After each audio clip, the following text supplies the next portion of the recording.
महत्वपूर्ण है, उसको आप जाकर फिर से रिवाइज करिएगा, सुनिएगा। अगर वीडियो रिकॉर्डिंग करी हो, सच्चाई है ये। और इतनी दबंगी से कहना, ये दबंगी हमारे खून में है। पता नहीं क्यों हम लोग भूल गए हैं इन चीजों को। हम आजादी का अमृत महोत्सव मना रहे हैं। 75 साल हो गए, 72 साल हो गए संविधान लागू हुए। क्या बात है कि संविधान लागू हुए 72 साल होने के बाद जो संविधान ने हमें हक अधिकार दिए हैं वो लागू नहीं हो रहे हैं। ये सबसे पुरानी पार्टी, ये सबसे बड़ी पार्टी क्या कर रही है 75 साल से? बेवकूफ बना रही है, सिर्फ कागज दिखा रही है। 5वीं अनुसूची है, पेशा कानून है, किधर है? हम अपने अनुसूचित क्षेत्र में अगर कोई बात करते हैं तो हमारे ऊपर हमारी एक शब्द को लेकर हमें नक्सल बोल देगी, हमें कोई धारा लगा देगी, हमें पुलिस पकड़ के ले जाएगी, फिर हम उसी में उलझे रहेंगे। इससे बड़ा, जैसे मेरे भाई ने बोला भी पहले खराड़ी ने, कि हम सुप्रीम कोर्ट जा रहे हैं। हम जा रहे हैं, अब यहां तक सच है। लेकिन आप सुप्रीम कोर्ट में जाकर करेंगे क्या? सुनेगा कौन? कौन सुन रहा है आपकी वहां पर? कौन है आपका प्रतिनिधित्व वहां पर? हमारा प्रतिनिधित्व है ही नहीं, वहां जीरो है।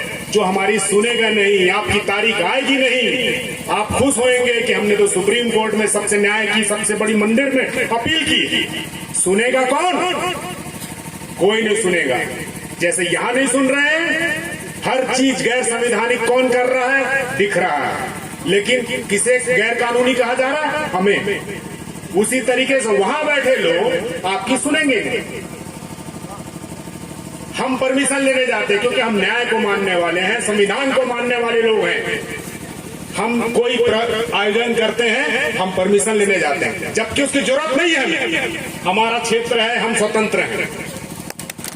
लेकिन उसके बाद भी क्योंकि हम सम्मान करते हैं प्रशासन का, शासन का, संविधान का, हम परमिशन लेने जाते हैं। हमें हर जगह मना किया जाता है। इतनी दूर यहाँ पर कर दिया गया। शहर में भी दिया जा सकता था। शहर में धर्म के नाम पे, राजनीतिक पार्टियों के नाम पे, दुनिया जहान के नाम पे परमिशन दे रहे हैं। लोग हथियार लेकर सड़कों में चल रहे हैं। उनमें शासन प्रशासन को दिखता नहीं क्या? जब हम अपने संविधान हक के लिए बैठकर बात करना चाहते हैं, चर्चा करना चाहते हैं, यहाँ हम कौन सी बात कर रहे हैं गलत? हमारी महापंचायत है, हम आपस में चर्चा करना चाहते हैं, हमारे मुद्दे डिस्कस करना चाहते हैं, उसमें से कुछ हल निकालना चाहते हैं, उनकी ही मदद करना चाहते हैं, उनको बताना चाहते हैं कानून कि कानून में ये लिखा है पढ़ो, संविधान में इस अनुच्छेद में लिखा है पढ़ो। चुनाव आता है तो चले आते, पेशा कानून लागू हो जाएगा। अनुसूचित क्षेत्र है, कौन सा अनुसूचित क्षेत्र है? जिस धरती पे अभी खड़े हैं हम रामपुरिया में, ये आपके बाप की दे दिया आपने सेज को। आपके बाप दादा छोड़ गए थे यहाँ पर। हम जमीनों को सहेजे, हम जंगलों को सहेजे, हम पानियों को, नदी नालों को सहेजे। जब हम सहेज कर रख दे तो तुम आ जाओ खाने के लिए कि बोलो चलो यहाँ से हटो। उसके बाद भी हम शांति प्रिय लोग हैं, हट जाते हैं। लेकिन ये कब तक चलेगा? एक तरफ कहते हो हम आजाद देश के आवासी हैं। ये कौन सी आजादी है? न हमें पढ़ने दे रहे हो, न हमें स्वास्थ्य दे रहे हो। आप बताइए, मैं मेडिकल कॉलेज में प्रोफेसर हूं, सरकार ने प्राइवेट मेडिकल कॉलेज खोल रहे हैं।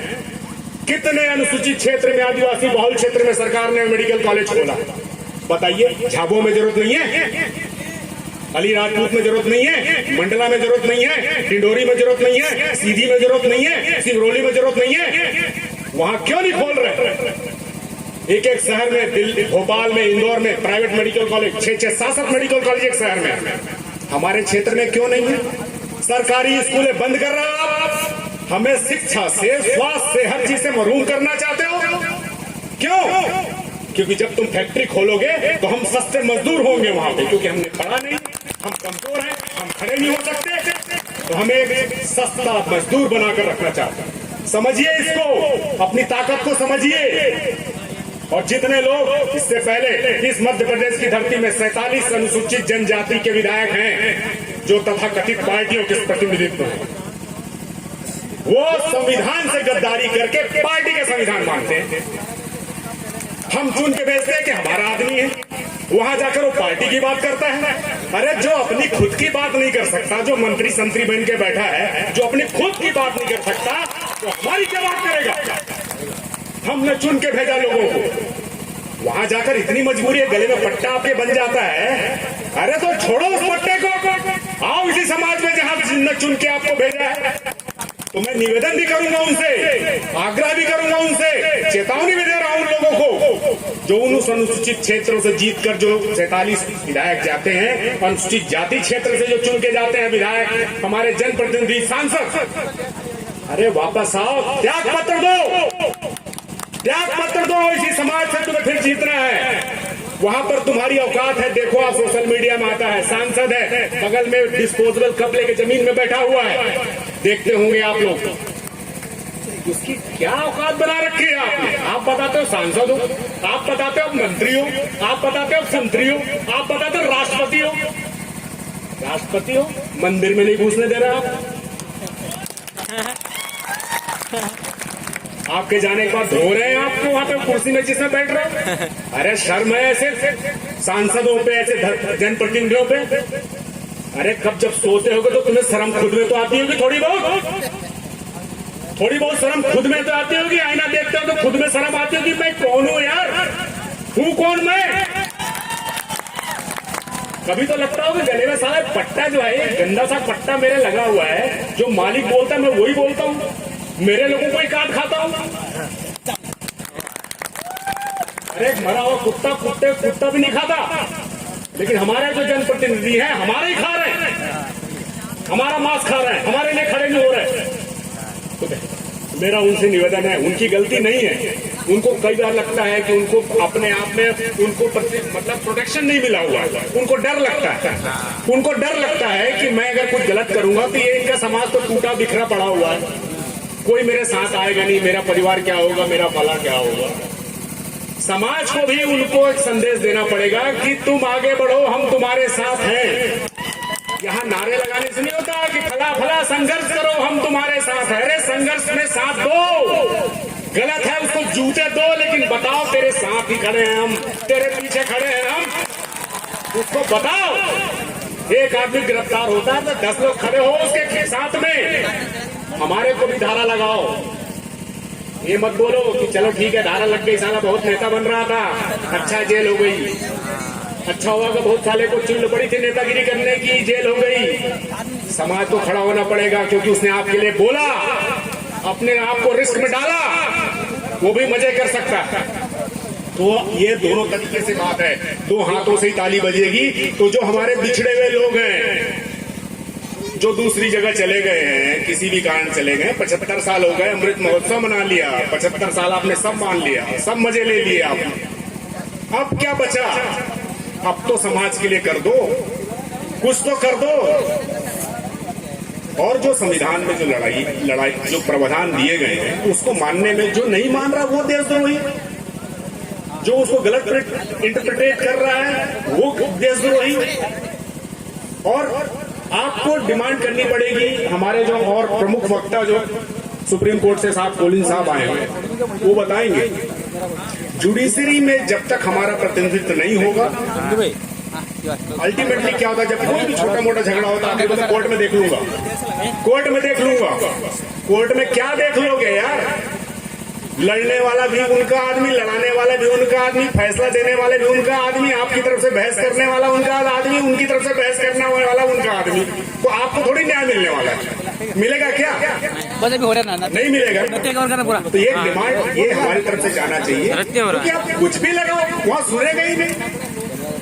तो मेरा सबसे अनुरोध है कि सारे गिले शिकवे छोड़े, जितने आदिवासी भाई हैं और भी जो अनुसूचित क्षेत्र है, आप लोग एक मंच पे आए। बहुत मैं बधाई देता हूँ आयोजन करताओं को, खासकर डॉक्टर अभय और मेरे छोटे भाई को, कि आपने लोगों में जागृति पैदा की।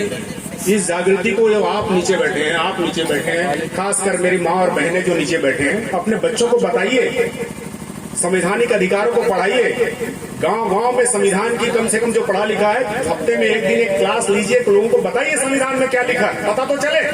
जैसे खराड़ी भाई ने भी बोला, कई सारी चीजें मुझे भी नहीं मालूम, तो बताइए लोगों को। अब जब तक आप आपस में बैठेंगे नहीं, बात नहीं करेंगे, पता नहीं चलेगा। सामने वाले के गिले शिकवे पता चलने चाहिए। जो अगर आप वो हमें भाई मानता, हम उसको भाई मानते हैं, तो उसे पता चलना चाहिए। तो मैं विषय से भटक गया, लेकिन फिर भी मेरा सिर्फ एक ही अनुरोध है कि सारे लोग जब तक आप इकट्ठे नहीं होंगे, और सारे चीजों की जो चाबी है ना, वो राजनीतिक चाबी है। अभी 6-7 साल में जो चाबी जिनको मिली है, वो अच्छे चाबी ऐंठ रहे हैं। आप क्यों नहीं अपनी चाबी ले सकते हैं? उस चाबी को जब आप पकड़ लेंगे ना, तो ये पुलिस, ये प्रशासन, ये शासन, ये न्यायपालिका, ये ठेका, ये मीडिया, ये उद्योग, सारे चीजें, आप गरीब भी नहीं रहेंगे, आपका बच्चा पढ़ेगा भी, आपके यहाँ जब चाहेगा अस्पताल रहेंगे, सब चीज रहेगा, अपने पास सब है। हमारी धरती के नीचे बाकी की जगह क्यों नहीं है? जहां आदिवासी, उसी के नीचे क्यों है सारे संसाधन? सुना होगा ना कि खजाने के ऊपर नाग बैठता है रक्षा के लिए। तो वो क्या होगा, नाग को मारने के पीछे पड़े कि नाग मारो और खजाना लूटो। खजाना लूटने के पीछे पड़े हुए हैं और लूट रहे हैं हर जगह। तो भाइयों, जाग जाइए, जाग जाइए। सो रहे हैं तो जाग जाइए, और सोने का नाटक कर रहे हैं तो मरेंगे आप भी बचेंगे नहीं। जो अपने आप को सोच रहे हैं सुरक्षित हैं, आप बचेंगे नहीं, समझ गए? आप देख लो इतिहास, अभी कुछ सालों का इतिहास देख लो। जो चुप है उसको भी अंदर किया है, जो बोल रहा है उसको भी अंदर किया है। आपका चेहरा पसंद नहीं आएगा, पीला गमछा बांधे हो ना, तो भी अंदर जाओगे, समझ गए? इसलिए जाग जाइए, खासकर युवा। जायस, पश्चिमी मध्य प्रदेश का रिजल्ट आप बदल सकते हो, आप बदल सकते हो। जो आपसे मांगने आए, वोट मांगने आए, मदद मांगने आए, उससे पूछो, हिसाब पूछो, तूने मेरे लिए क्या किया, मेरे स्कूल में क्या हुआ। स्कूल बिल्डिंग बनाने से स्कूल नहीं चलता, टीचर है पढ़ाने वाला, आके बकवास पढ़ाता है। मुझे ऐसा टीचर नहीं चाहिए। अस्पताल है, डॉक्टर नहीं है, साला डॉक्टर कैसे आएगा? क्यों नहीं है डॉक्टर? पैसा हर तरह से टैक्स देने वाले बोलते हैं कि हमारे टैक्स से SC ST वाले लोग पढ़ रहे हैं, JNU वाले जो है SC ST मतलब टैक्स से पैसा पढ़ रहे हैं। टैक्स जो डायरेक्ट देता है, 2 तरह के टैक्स हैं। एक डायरेक्ट टैक्स देता है जो अपनी आय इनकम से देता है, और इनडायरेक्ट, हम माचिस खरीदते हैं 1 रुपए का, उसमें भी टैक्स होता है। तो आप तुमसे ज्यादा पैसा टैक्स देते हो सरकार को, आपका हक बनता है। और RTI एक्ट जो है, मेरे भाई, अभी मेरे छोटे भाई आनंद राय भी बैठे हैं, वो भी RTI एक्टिविस्ट हैं, आप नाम जानते होंगे उनका, ठीक है ना? अरे इनके सब चीज पूछिए, कागज भेज मांग के निकालिए, कागज इनके काले चिट्ठे, बताओ, सब कागज इकट्ठे करो और फिर जाओ कोर्ट में, और कोर्ट में डिमांड करो कि हमारा आदमी होगा वहां पे, 3 बैठेंगे तो एक हमारा भी आदमी होगा। ये प्राकृतिक न्याय है, जिसके खिलाफ कोई फैसला होना होता तो उसका भी एक आदमी होगा। आप अपने आप इसी कुछ फैसले नहीं ले लेंगे। तो मैं अपने विचार समाप्त करता हूं, और मैं उम्मीद करता हूं कि इस धरती से ऐसी गंगा रहेगी, पीली गंगा, जो सबको उखाड़ फेंकेगी। जय जवान। धन्यवाद मान जी। वास्तव में